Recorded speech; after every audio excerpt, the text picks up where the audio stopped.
Good morning, everyone. Ụtụtụ ọma Igbo ndị ọma m ji eme ọnụ. Kedu ka unu mere n'ụbọchị taa? Ama m na ọ na-agara onye ọbụla nke ọma. Ana m ekele Chineke onye mere ka anyị dị ndụ n'ụbọchị taa. Maka na unu ma na ndụ kachasị ihe niile. Maka na agara ndụ kpaa akụ, onye iro erie. Tata abịara m ka m kụziere ụmụ anyị otu esi eji okwu a na-akpọ bịa otu esi eji ya emebe ahiriokwu dị iche iche. Today I'm here to teach our children how to use verb to come to make simple Igbo sentences. Ọ na-ewute m nke ukwuu na ụmụ anyị anaghị asụ Igbo. Ọkwa na ya mere m ji mepee ebe a ka anyị kụziere ụmụ anyị otu esi asụ asụsụ Igbo. Maka na asụsụ Igbo bụ nke anyị. Anyị bụ ndị Igbo.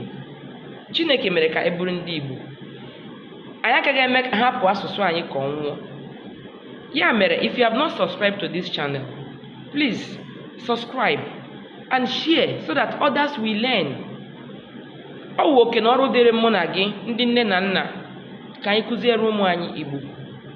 Ọ ga-abụ anyị sụchaa ụmụ anyị asụwa. Mmadụ bịa be gị, ịchọghị ka ị mara ihe gị na ụmụ gị na-ekwu, ịsụọrọ ụmụ gị Igbo. Mana ọ bụ nnukwu ihe mwute na ụbọchị taa na ịsụọrọ nwa gị Igbo, o were oyibo saa gị ya. Ọ bụghị ihe ziri ezi ka ọ bụ. So today, anyị ga-eji okwu a na-akpọ bịa. In English, it's called come. Come. We use it to form simple sentences. Otu a ga-ekwu ụmụ anyị were ghọta. Ma tupu anyị aga n'ihu, ka anyị dobiri egwu a. Akwụkwọ na-asụ ụsọ ma ọ na-arahụ na mmụta, onye nwee nkasi obi ọ ga-amụta akwụkwọ. Ma ọ bụrụkwa na nne ya na nna ya nwee ego, ma ọ bụrụkwa na nne ya na nna ya nwee ego, achịrị m ọchị ha ego, achịrị m ọchị ha ego. Egwu a bụ egwu a kụziri anyị mgbe m nọ n'ụlọ akwụkwọ nta akara. Gbaa mbọ kụziere ụmụ gị. Ngwanụ ka anyị kọọ n'ubi onye anyị bịara. Gịnị bụ come n'asụsụ Igbo? Bịa, bịa, bịa, bịa, bịa. Bịa is come. Bịa is come. Bịa ebe a. Bịa ebe a. Come here. Come here. Bịa ebe a. Come here. Bịa rie nri. Bịa rie nri. Come and eat. Bịa rie nri. Come and eat. Nagọtara ya? Bịa rie nri. Come and eat. Bịa ṅụọ mmiri. Bịa ṅụọ mmiri. Come and drink water. Bịa ṅụọ mmiri. Come and drink water. Bịa rahụ ụra. Bịa rahụ ụra. Bịa rahụ ụra. Come and sleep. Bịa rahụ ụra. Come and sleep. Bịa gwuo egwu. Bịa gwuo egwu.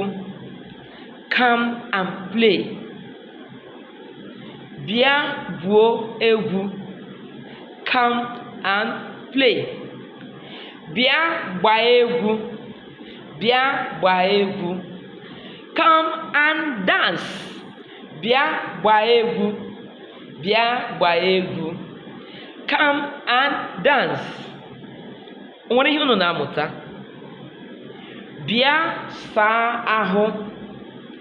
Bịa saa ahụ. Come and take your bath. bịa saa ahụ. Come and take your bath. Bịa saa efere. Come and wash plates. Bịa saa efere. Bịa saa efere. Come and wash plates. Bịa saa ite. Bịa saa ite. Bịa saa ite. Come and wash pots. Come and wash pots. Bịa saa akwa. Bịa saa akwa. Come and wash clothes. Come and wash your clothes. Come and wash clothes. Bịa saa akwa. Come and wash clothes. Bịa sie nri. Bịa sie nri. Bịa sie nri. Come and cook. Bịa sie nri. Come and cook. Bịa nyere m aka. Come and help me. Bịa nyere m aka. Come and help me. Bịa nyere m aka. Come and help me. Anyị ga-akwụsị ya ebe a. Oge ọzọ, anyị ga-ebidokwa ebe anyị kwụsịrị. Gaa na comment section. Onwe ihe ị mụtara, gaa detuo ya ebe ahụ. Chetakwa na onye unu na-anụ olu ya bụ Odoziakụ Chidi, onye nchịkọta Peaceful Igbo Academy. Please parents, if you have not subscribed to this YouTube, please subscribe, share and comment. Ka ụmụ anyị wee bịa n'ebe a wee mụta otu esi asụ asụsụ Igbo. Maka na asụsụ Igbo bụ nke anyị. Ngwanụ ụbọchị nta ka anyị chọọ n'Owerre nchi. Ndewonu, ka emesịa.